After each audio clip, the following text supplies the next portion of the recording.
الحمد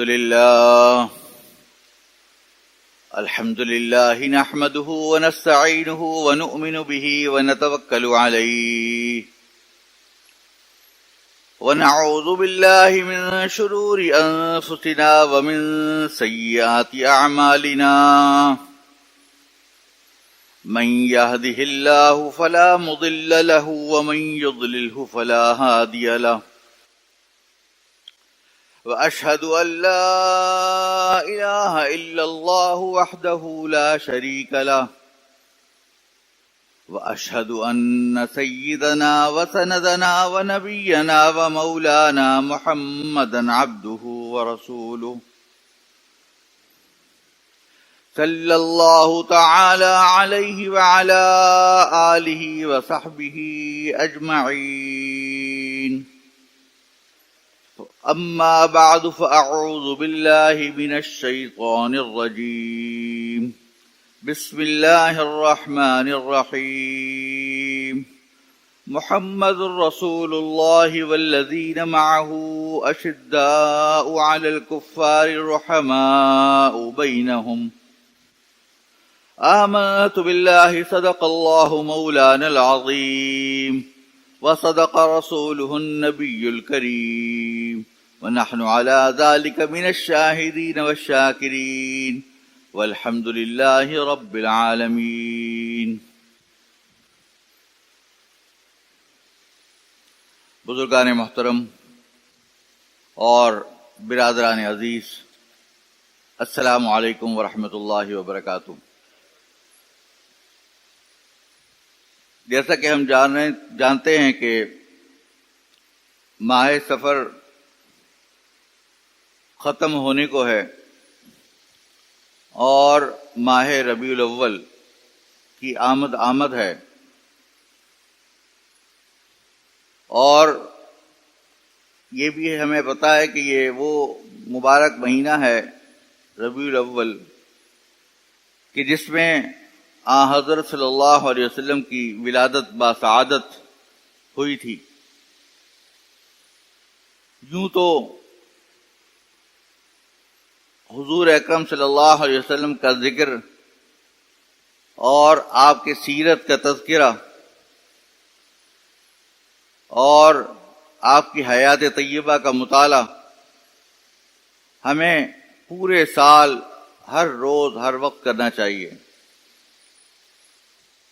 لیکن چونکہ اس مہینے میں حضرت صلی اللہ علیہ وسلم کی ولادت ہوئی تھی تو اس وجہ سے کہ آپ کی تذکرہ اور سیرت اس مہینے میں خاص طور پہ کیا جائے تو انشاءاللہ اس سے ہمیں ایک طریقے سے یاد دہانی ہوگی کہ ہم باقی مہینوں کے اندر بھی اور باقی سال کے عرصے میں ہم اس کے اوپر اپنا مطالعہ کریں اور اس کے اوپر اپنا تقریروں کے اندر، وعظ و نصیحت کے اندر اس کا ذکر کریں. آپ کو پتہ ہے کہ اللہ تبارک تعالیٰ نے حضور پاک صلی اللہ علیہ وسلم کے ذکر کو اور خالی تذکرہ کرنے کو بھی بہت اونچی شان رکھی ہے. وَرَفَعْنَا لَكَ ذِكْرَكَ، کہ ہم نے آپ کے ذکر کو بھی بلندی عطا فرمائی ہے. جب آپ صلی اللہ علیہ وسلم کا ذکر ہوتا ہے تو اللہ تبارک تعالیٰ کی طرف سے بھی اس کو ایک قبولیت ہوتی ہے اور رفعت ملتی ہے. اور ایک وجہ شاید یہ بھی ہوگی کہ جب حضور اکرم صلی اللہ علیہ وسلم کا نام نامی آتا ہے تو تمام مسلمانوں کے اوپر جو حضور صلی اللہ علیہ وسلم کا نام سنیں تو آپ پر درود بھیجنا کم از کم ایک مرتبہ واجب ہے، اور جب بار بار آئے تو مستحب ہے. تو اور آپ کو پتہ ہے کہ ان اللہ وملائکتہ یصلون علی النبی یا ایھا الذین آمنوا صلوا علیہ وسلموا تسلیما. اللہ تعالیٰ فرماتے ہیں کہ دیکھو بے شک اللہ تبارک و تعالیٰ اور فرشتے حضور پاک صلی اللہ علیہ وسلم پر درود بھیجتے ہیں، تو تم بھی حضور پاک صلی اللہ علیہ وسلم پر درود بھیجو۔ تو اس بہانے حضور پاک صلی اللہ علیہ وسلم پر درود بھیجنا نصیب ہو جاتا ہے، اور درود کے فضائل تو آپ کو پتہ ہی ہیں کہ کس قدر زیادہ ہیں۔ اور پھر حضور اکرم صلی اللہ علیہ وسلم کے ذکر مبارک سے، آپ کی سنتوں کے ذکر سے، آپ کی سیرت کے ذکر سے انسان کو حضور اکرم صلی اللہ علیہ وسلم کی تعلیمات پر عمل کرنے کی توفیق عطا ہوتی ہے، کہ اللہ تبارک تعالیٰ نے حضور اکرم صلی اللہ علیہ وسلم کو اس کتاب یعنی قرآن پاک کے لیے معلم بنا کے بھیجا۔ آپ کو یہ پتا ہوگا کہ کتنے نبی آئے، کتنے رسول آئے، لیکن ہر ایک کے ساتھ کوئی کتاب نہیں آئی۔ لیکن کبھی ایسا نہیں ہوا کوئی کتاب آئی ہو لیکن اس کے ساتھ کوئی رسول نہ آیا ہو۔ تو اس سے پتہ چلتا ہے کہ انسان کو ایک معلم کی ضرورت ہے جو کہ اس کو سیدھا راستہ بتلائے اور صراط مستقیم پر اس کو ہدایت عطا فرمائے۔ جو ہم قرآن پاک میں ہم دعا کرتے ہیں سورہ فاتحہ میں، ایاک نعبد و ایاک نستعین اہدنا الصراط المستقیم، تو اللہ تبارک تعالیٰ نے حضور پاک صلی اللہ علیہ وسلم کو صراط مستقیم عطا فرمایا تھا۔ قل اننی ہدانی الی صراط مستقیم، یاسین والقرآن الحکیم انک لمن المرسلین علی صراط مستقیم۔ اللہ تعالیٰ نے گواہی دی ہے کہ آپ صراط مستقیم پر ہیں۔ اور صراط مستقیم کیا ہے؟ کہ حضور اکرم صلی اللہ علیہ وسلم نے ارشاد فرمایا کہ دیکھو، ایک مرتبہ ایک لکیر کھینچی، سیدھی لکیر کھینچی، اور ایک اس کے دائیں جانب لکیر کھینچی اور ایک بائیں جانب لکیر کھینچی۔ آپ نے فرمایا کہ دیکھو یہ جو راستہ ہے، سیدھا راستہ، یہ میرا راستہ ہے، یہ صراط مستقیم ہے، اور جو دائیں چلا گیا یا بائیں چلا گیا تو وہ گویا کہ میرے راستے سے ہٹ گیا،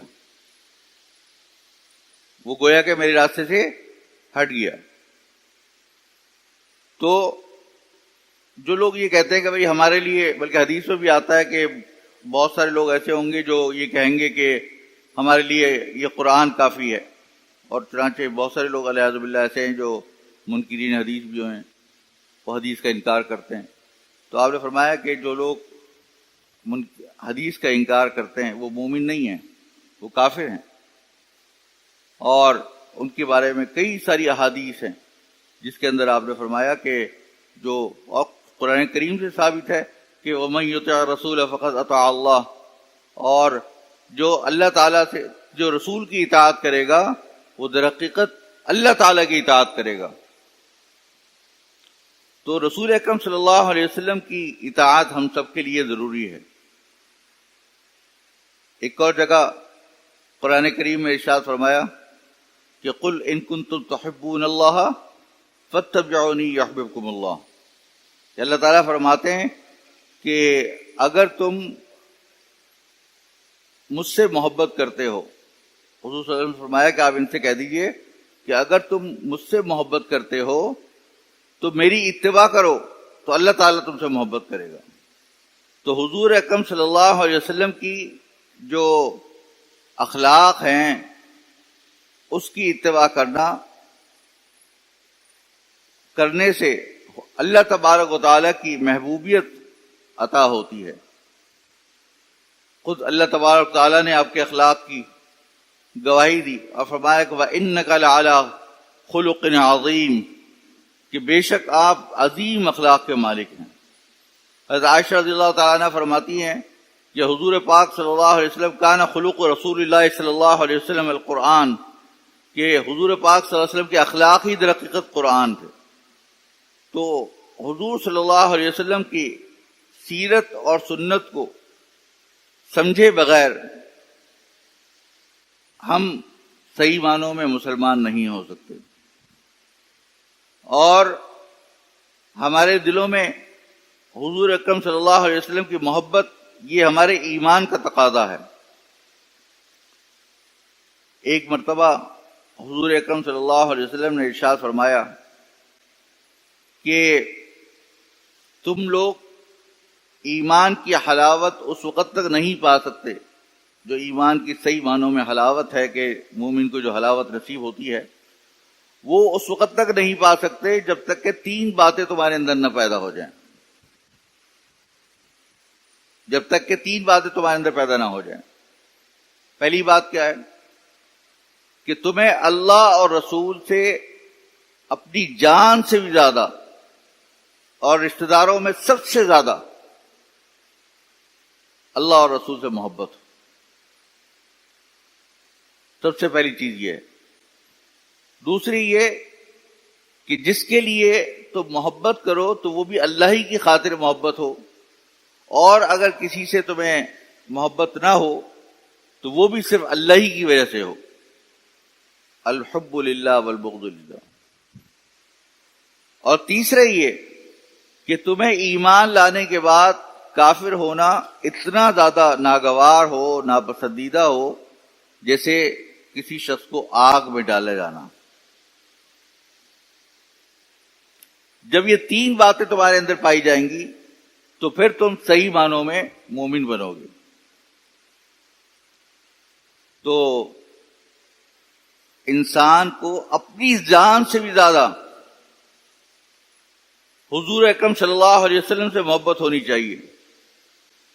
النبی اولا بالمؤمنین من انفسہم، کہ نبی کی ذات جو ہے وہ زیادہ قریب ہے خود ان کی بھی جانوں سے بھی زیادہ۔ تو آپ کی ذات کیوں قریب ہے؟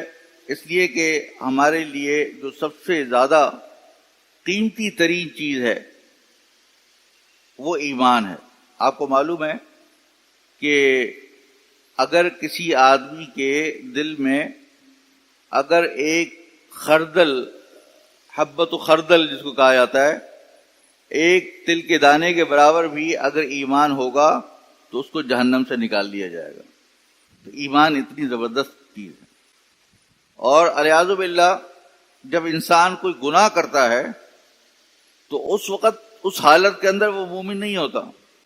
حدیث میں آتا ہے، حضور پاک صلی اللہ علیہ وسلم نے فرمایا کہ جس وقت کوئی آدمی الیاذ باللہ زنا کرتا ہے تو وہ اس وقت وہ مومن نہیں ہوتا۔ جس وقت چوری کرتا ہے تو وہ مومن نہیں ہوتا۔ تو گناہ کرتے وقت ایمان اس سے اٹھا لیا جاتا ہے، اور پھر جب وہ دوبارہ توبہ کر لیتا ہے یا واپس آ جاتا ہے تو پھر دوبارہ ایمان واپس آ جاتا ہے۔ تو درحقیقت ایمان کی حفاظت ہمارے لیے سب سے اہم ترین چیز ہے، اور ایمان کی حلاوت اسی وقت آئے گی جب حضور اکرم صلی اللہ علیہ وسلم سے ہماری محبت زیادہ سے زیادہ ہوگی۔ ایک صحابی تھے، وہ کہتے ہیں حضور پاک صلی اللہ علیہ وسلم سے انہوں نے ذکر کیا کہ یا رسول اللہ، کہ آپ ہمارے درمیان ہوتے ہیں تو ہمیں انتہائی محبت ہوتی ہے، اور ہمارا دل چاہتا ہے کہ ہم آپ کی باتیں سنتے رہیں، آپ سے انتہائی تعلق ہوتا ہے۔ جب آپ نظروں سے اوجھل ہوتے ہیں تو ہمیں آپ کی یاد آتی ہے، اور دل میں یہ اشتیاق ہوتا ہے کہ آپ سے دوبارہ ملیں۔ تو ہم یہ سوچتے ہیں کہ جب آپ کا وصال ہو جائے گا تو آپ کا معیار تو اور آپ کا جو مرتبہ ہے وہ تو بہت اونچا ہوگا جنت میں، ہم پتہ نہیں کہاں ہوں گے، اور ہم آپ سے مل بھی سکیں گے نہیں مل سکیں گے، آپ کا دیدار بھی کر سکیں گے نہیں کر سکیں گے۔ تو اس بات کی بڑی فکر تھی ان کو۔ تو حضور اکرم صلی اللہ علیہ وسلم نے ارشاد فرمایا کہ المرء مع من احب، کہ انسان اس شخص کے ساتھ ہوگا قیامت کے روز جس سے وہ محبت رکھتا ہے۔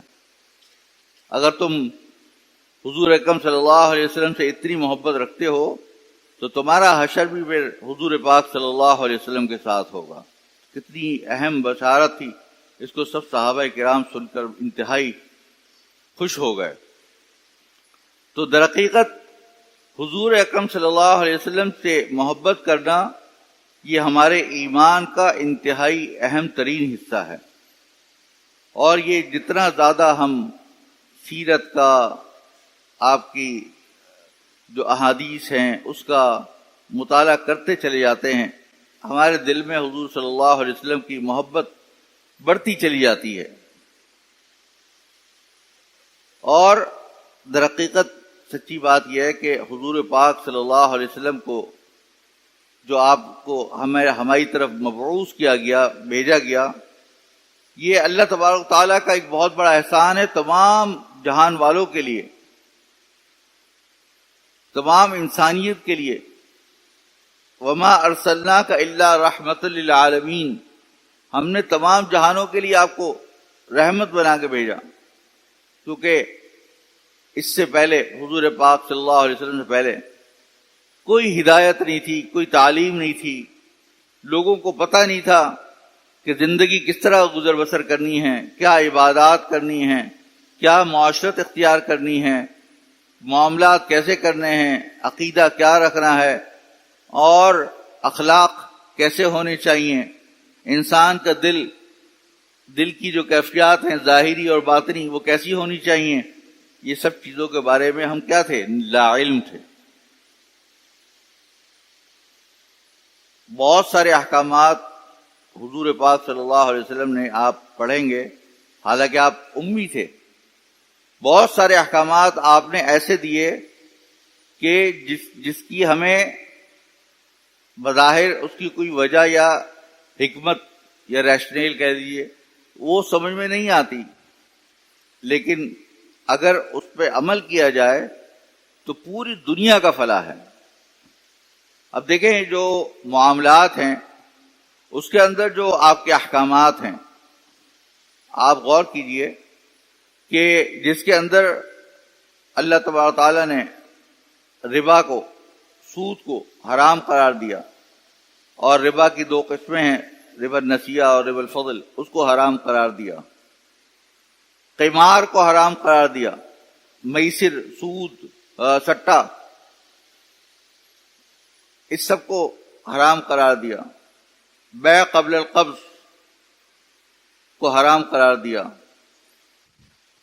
اور بیع الکالی بالکالی، بیع الدین بالدین، یہ سب چیزیں، بہت ساری چیزیں ہیں جو کہ معاملات کے اندر ہم پڑھتے ہیں، اور بہت سارے عقود فاسدہ ہیں جس کے اندر غرر ہوتا ہے، وہ تمام چیزیں شریعت نے ناجائز قرار دی۔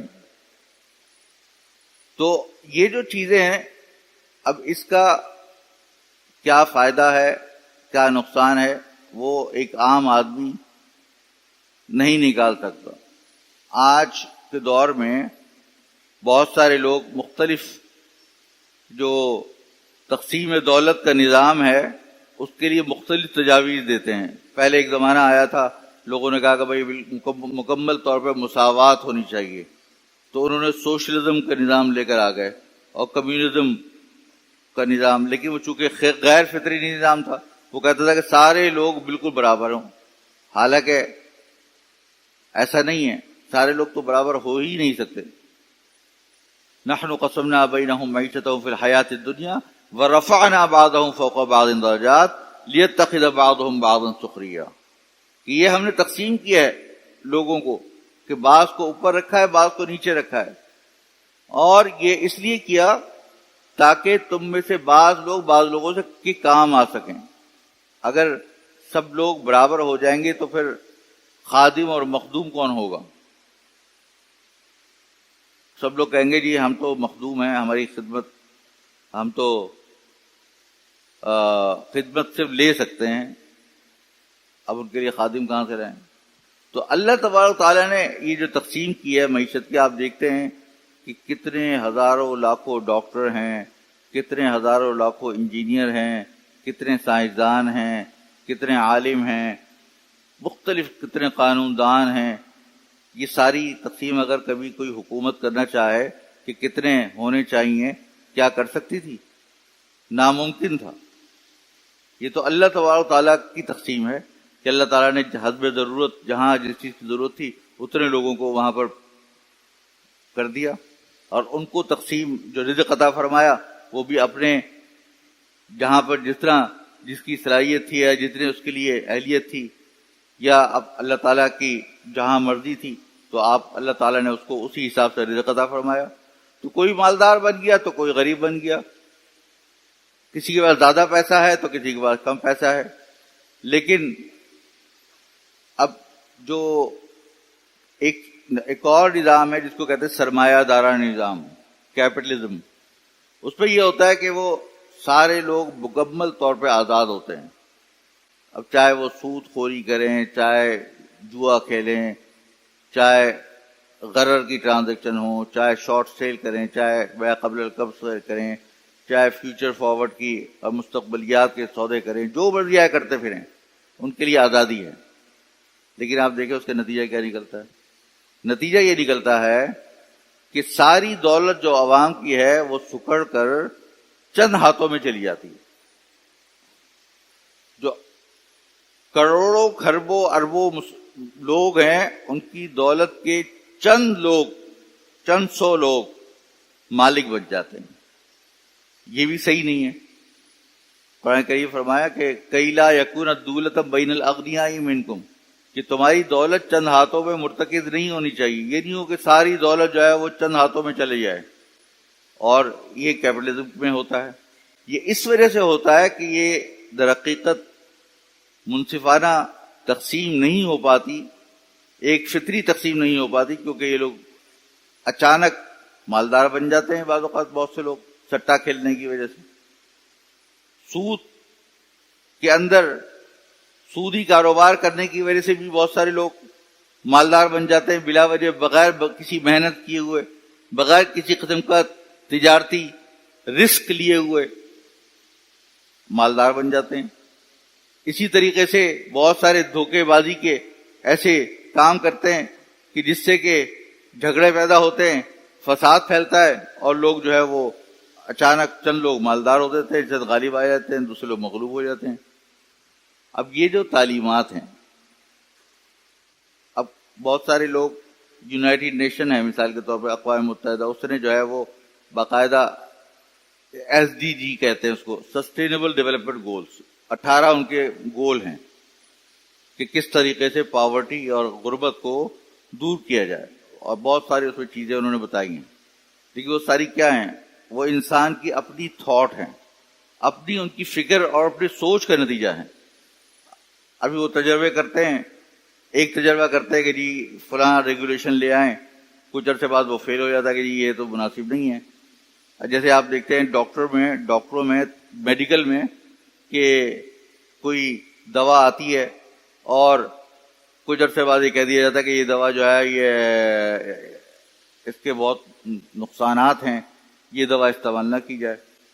اور ایک زمانے میں جب چھوٹے تھے تو بخار کے لیے دوا آیا کرتی نوول جین، اب آنی بند ہو گئی. اب اس کی جو پیراڈول استعمال ہوتی ہے، اب کیا پتا کچھ عرصے بعد پیراڈول بھی بند ہو جائے. تو یہ انسان اپنی تحقیقات کرتا ہے، اور پھر اس کے بعد جو ہے وہ تحقیقات کر کے وہ نتیجہ نکالتا ہے کہ یہ فائدہ ہوا، تجربات کی روشنی میں اس کو نقصان ہوا. لیکن جب اللہ تبارک و تعالیٰ کوئی حکم دیتے ہیں اور ہمارے سمجھ میں نہیں آتا کہ یہ کس لیے دیا، تو در حقیقت وہ اسی لیے دیا ہوتا ہے کہ اس میں ہماری فلاح ہوتی ہے، اسی میں ہمارے لیے رحمت ہے. تو حضور اکرم صلی اللہ علیہ وسلم کو جو رحمت للعالمین بنا کے بھیجا، وہ اسی لیے کہ تمام بھی باتیں کہ معاشرت کی، احکام معاملات کی اور اپنے عقائد کی، ہر چیز انسان کو پتہ ہو کہ کس طریقے سے سر انجام دینی ہے. اب آپ دیکھیے جن معاشروں میں باقاعدہ نکاح اور معاشرتی نظام نہیں ہے، وہاں آپ دیکھیے مغربی ممالک، ویسے تو ہم بہت اس کی تعریف کرتے ہیں کہ جی بہت اچھا ہے، لیکن آپ ان کی جو ایک خاندانی نظام ہے وہ تو بالکل ٹوٹ پھوٹ چکا ہے. وہاں لوگ شادی نہیں کرتے، گرل فرینڈ رکھ لیتے ہیں. اب یہ نہیں پتا، کتنے لوگوں کو یہ نہیں پتا کہ میرا باپ کون ہے، میرا بھائی کون ہے، اور اس کی وجہ سے پورا خاندانی نظام تباہ و برباد ہوتا چلا جا رہا ہے. لیکن اب ان کے یہاں کیا ہو گیا، اب چونکہ نکاح نہیں ہوتے، اب نکاح کی برکتیں ہوتی ہیں وہ نہیں ہوتی، تو اس کی وجہ سے اولاد نہیں ہوتی. جب اولاد نہیں ہوتی اور اولاد کی وہ پابندی بھی لگاتے ہیں کہ زیادہ اولاد نہ ہو، تو ان کے نتیجے میں وہاں پہ آپ دیکھیے ان ممالک کے اندر جو نوجوان طبقہ ہے وہ کم سے کم ہوتا چلا جا رہا ہے. اب کیا کرتے کیا ہیں وہ؟ انہوں نے یہ کیا کہ پہلے برطانیہ ہمارے ملک پر حکومت کرتا تھا، ہندوستان اور پاکستان پر، ہم اس کے غلام تھے، لیکن انہوں نے جاتے جاتے یہ چالاکی کی کہ جو ہمیں نظام تعلیم دیا وہ ایسا نظام تعلیم دیا کہ وہ ہمارے جو بھائی ہیں وہ سارے کے سارے در حقیقت اسی ذہنیت کے بن گئے جو ذہنیت ان کی ہے، اور وہ اس بات پہ فخر محسوس کرتے ہیں کہ وہ غیر باہر کے ممالک میں جائیں، وہاں جا کے کام کریں. تو گویا کہ انہوں نے نسلوں کی نسلیں ہماری جو ہے نا وہ یہاں سے نوجوان جو ہے وہ لے لیتے ہیں، اور وہ کم پیسوں میں سستے میں وہ نوجوان مل جاتے ہیں اور وہ ان سے خدمتیں لیتے ہیں. اور ان سے کیونکہ ان کے ذہن میں ہمارے جو موجودہ بڑے بڑے اسکول ہیں، بڑے بڑے کالج ہیں، جو نامور اسکول اور کالج ہیں، اس کے اندر دین کی تعلیم نہیں دی جاتی، اس میں سنت کی اور سیرت کی تعلیم نہیں دی جاتی.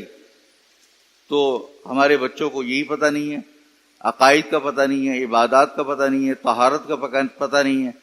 تو اس کے نتیجے میں وہ لوگ ذہنی طور پر مکمل طور پہ ان کے غلام ہیں جو کہ مغربی طاقتیں ہیں، اور پھر وہ وہاں جا کے ان کے لیے کام کرتے ہیں.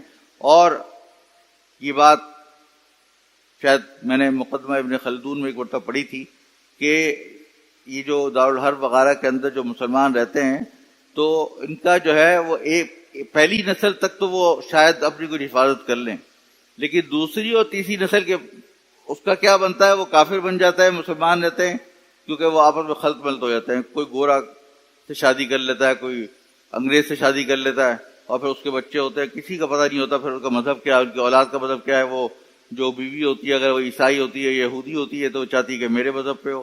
پھر وہ آہستہ آہستہ جھگڑا ہوتا ہے، تو وہ پھر بچے کا کچھ پتہ نہیں ہوتا. یہ حالات ہیں جو مغربی ممالک کے اندر جو لوگ جاتے ہیں ان کے ساتھ یہ پیش آتا ہے. وہ لوگ پریشان ہیں، جو سچے مسلمان ہیں وہ پریشان ہیں کہ اپنے بچوں کو کیسے ہم تعلیم دیں، کیونکہ اگر وہاں کے اسکولوں میں اور وہاں کی یونیورسٹیز کے اندر ان کو بھیجیں تو ان کا جو حال ہوتا ہے وہ خود دیکھتے ہیں کہ بہت ساری لڑکیاں انگریزوں سے شادی کر لیتی ہیں، اور بہت سارے مرد جو ہے وہ نوجوان وہ کفار سے شادی کر لیتے ہیں، تو ان کا دین و ایمان پھر محفوظ نہیں رہتا.